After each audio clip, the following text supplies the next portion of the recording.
উফ, পারছি না, আমার হাত। আরিফ!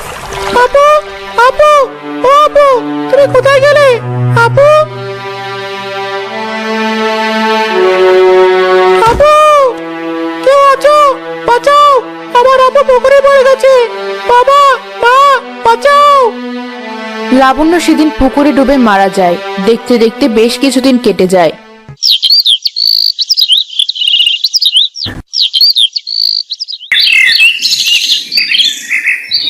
আরিফ বাবা, খেতে আয়, দেখ তোর পছন্দের মাছ রান্না করেছি। খাবো না, খেতে নেই। কি শুরু করেছিস তুই? 1 মাস হয়ে গেল, ঠিক মতো খাস না, কথা বলিস না। এভাবে চলে শরীর টিকবে? আমার কিচ্ছু ভালো লাগে না।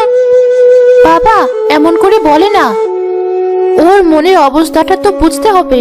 লাবণ্যকে ছাড়াও থাকতে পারতো না। মনের অবস্থা বুঝবো না কেন? সারাদিন ওই পুকুর পাড়ের দিকে তাকিয়ে বসে থাকে। আমার ভয় হয় ওর মাথায় কোনো সমস্যা না হয়ে যায়। আপু আমাকে ডাকে। কি বলছিস বাবা, কে ডাকে?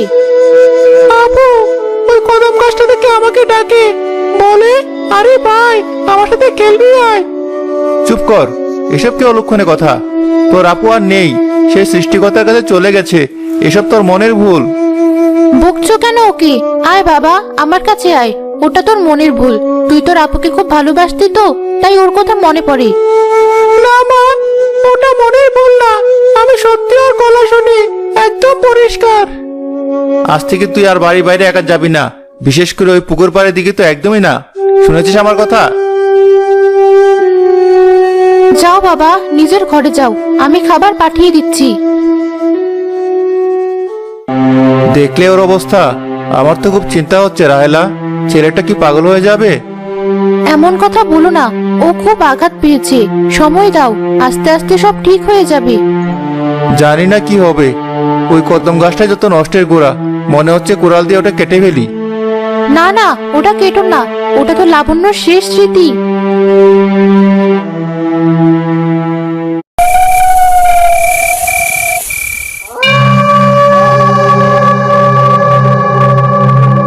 আপু তুমি এসেছো, আমি জানতাম তুমি আমার জন্য অপেক্ষা করবে।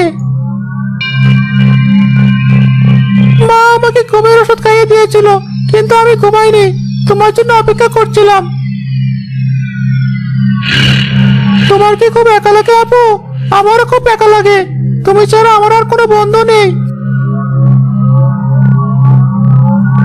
আরে তুই এখানে কি করছিস? বাবা তুমি এখানে কেন? তুই এখানে কেন এই মাঝরাতে?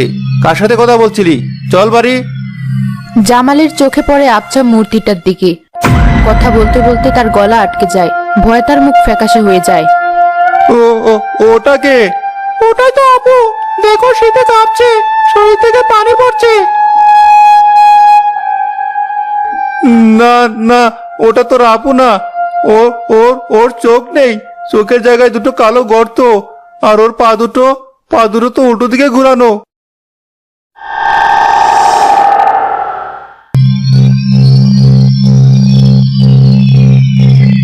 না, আরিফ শুধু আমার। কে কে কথা বলে? আরে ওর কাছে যাবি না, এক পাও এগোবি না।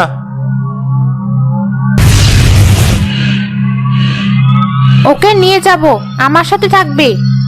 বাবা আপু তোমাকে ডাকছে, চলো না আমরা আপুর কাছে যাই। এটা তোর আপু না, এটা শয়তান। চল এখনই চল এখান থেকে। জামাল জোর করে আরিফকে টেনে নিয়ে যাওয়ার চেষ্টা করে। না আমি যাব না, আপু আমাকে ছেড়ে কোথাও যাব না, আমাকে ছেড়ে দাও, আপু বাঁচাও।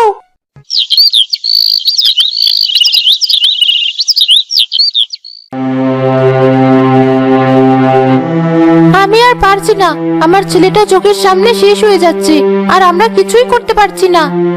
কি করব আমি বলো? ডাক্তার তো বলে দিল মনের রোগ, কিন্তু কাল রাতে আমি যা দেখেছি, আমার তো মনে হয় না এটা শুধু মনের রোগ। ওটা ওটা রক্ত মাংসের ভয়ের মতো সত্যি ছিল। তাহলে কি তুমি কি হাসেম চাচার কথা বিশ্বাস করতে শুরু করেছো? আমার মেয়েটা শাকচুনি হয়ে গেছে। বিশ্বাস অবিশ্বাসের কথা নয় রাহেলা, আমি শুধু আমার ছেলেকে ফেরত চাই, যেভাবেই হোক। চলো আমরা আজ রাতে ওই পুকুর পাড়ে যাব। আমি আমার মেয়ের সাথে কথা বলবো, যদি ওটা সত্যি আমার লাবণ্য হয়, ওর আত্মা যদি কষ্ট পায়, তাহলে মা হয়ে আমি ওর কষ্ট বুঝবো। তুমি কি পাগল হলে? ওখানে আবার যাবে? কাল রাতের ওই ভয়ঙ্কর রূপ দেখার পরেও ও আরিফকে নিয়ে যেতে চেয়েছিল। আমার ছেলের জীবনের চেয়ে বেশি নিরাপদ আর কিছু নয়।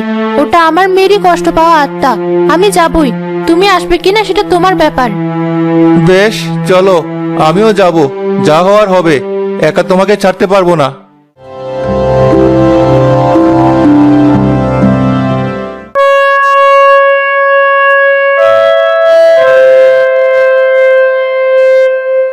লাবণ্য, মা আমার, তুই যদি এখানে কোথাও থাকিস তাহলে তোর মায়ের ডাকে সাড়া দে।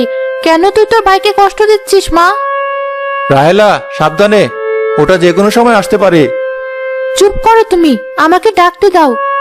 মা, তুই কি আমাদের উপর রাগ করেছিস? তোর মৃত্যুর জন্য কি আমাদের দায়ী করছিস?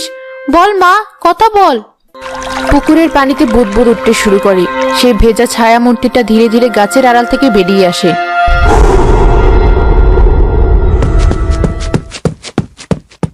মা, তুমি এখানে কেন এসেছো? দেখো, আপু এসেছে। আরিফ মূর্তিটার দিকে যেতে যায়, কিন্তু জামাল তাকে শক্ত করে ধরে ফেলে। আরিফ, যাবি না, খবরদার। ওই তো আমার মেয়ে দাঁড়িয়ে আছে, আমি ওর সাথে কথা বলবো। শাকচুনিটা কোনো কথা বলে না, শুধু রাহেলার দিকে তাকিয়ে থাকে। ওর শরীর থেকে একটা তীব্র পচা শ্যাওলার গন্ধ আসতে থাকে। মা, তোর এই দশা কেন? কেন তুই শান্তি পাচ্ছিস না? দেখ, তোর ভাইটার দিকে তাকা। ওকেও কি তোর মতো কষ্ট দিতে চাস? ও আমার। দেখলে তো, ওটা কথাই বলতে পারছে না ঠিক মতো। ওটা লাবণ্য নয়।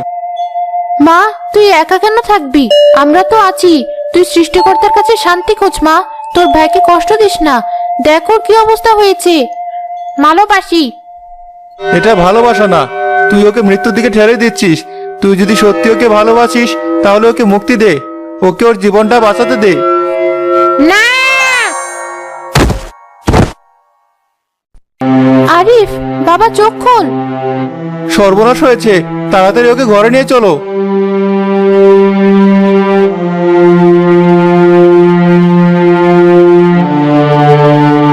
আমি একটা সিদ্ধান্ত নিয়েছি। কি সিদ্ধান্ত? আমি আর ভয়ে থাকবো না। আজ আমি আমার মেয়ের চোখের কষ্ট দেখেছি। ওটা শাকচুন্নি নয়, ওটা আমার যন্ত্রণায় কাতর লাবণ্য। আমি ওর কষ্টটা দূর করব। কি করবে তুমি? কাল থেকে আমি প্রতিদিন ওর জন্য ওর পছন্দের খাবার রান্না করে ওই গাছের নিচে রেখে আসবো। ওর সাথে মেয়ের মতো কথা বলবো। ওকে বোঝাবো যে আমরা ওকে কত ভালোবাসি। এতে কি কিছু হবে? ওটা তো জানি না, কিন্তু একজন মা হিসেবে আমার মন বলছে ঘৃণা বা ভয়ের রাস্তায় কোনো সমাধান নেই। সমাধান আছে ভালোবাসায়। রাহেল একটা বাটিতে পায়েস নিয়ে গাছের নিচে রাখে। মা, লাবণ্য, দেখ, আজ তোর জন্য পায়েস রান্না করেছি। তোর মনে আছে ছোটবেলায় তুই পায়েস খাওয়ার জন্য কি বায়না করতি? আয় মা, খেয়ে নে। কিছুক্ষণ পর সে ছায়ামূর্তিটা গাছের পেছন থেকে বেরিয়ে আসে। তুই কি এখনো রাগ করে আছিস? দেখ, তোর ভাইটা কেমন বিছানায় পড়ে আছে, কথাও বলে না, কিছু মুখে তুলছে না। তুই কি চাস ও তোর মতো আমাদের ছেড়ে চলে যাক? তুই আমাদের ভালো মেয়ে ছিলি, সবসময় তোর ভাইয়ের খেয়াল রাখতি। ওকে বাঁচতে সাহায্য কর মা, আমরা তোর জন্য সবসময় দোয়া করব। রাহেলা কাঁদতে কাঁদতে বাড়ির পথে রওনা দেয়। ঠিক সেই মুহূর্তে শাকচুনিটার চোখ থেকে পানির বদলে এক ফোঁটা রক্ত গড়িয়ে পড়ে। ভাই, ভাই ওঠ।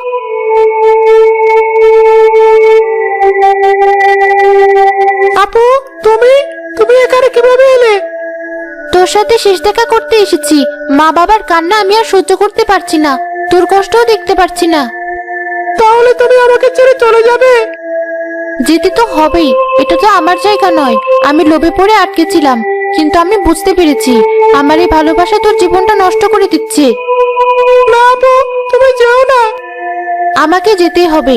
তুই ভালো করে পড়াশোনা করবি, বড় হবি, বাবার খেয়াল রাখবি, মায়ের খেয়াল রাখবি। আমার ভাগের জীবনটাও তুই বাঁচবি, পারবি না? পারবো আপু। আর শোন, ওই কদম গাছটাকে ভয় পাবি না, ওটা আমাদের বন্ধু। আমি যখন থাকবো না, তখন ওই গাছটাই আমার হয়ে তোকে ছায়া দিবে। তবে কদম ফুল ছিঁড়তে গিয়ে বিপদ করিস না। ফুল মাটিতে ঝরে পড়লে কুড়িয়ে নিস। আচ্ছা আপু। আসি ভাই, ভালো থাকিস।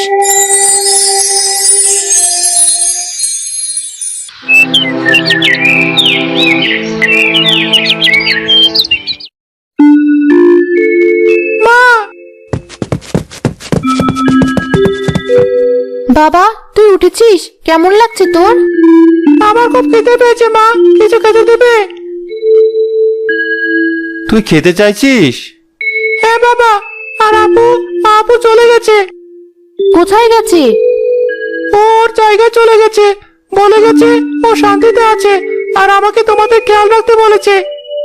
আয় বাবা, আমি এক্ষুনি তোর জন্য নাস্তা বানাচ্ছি।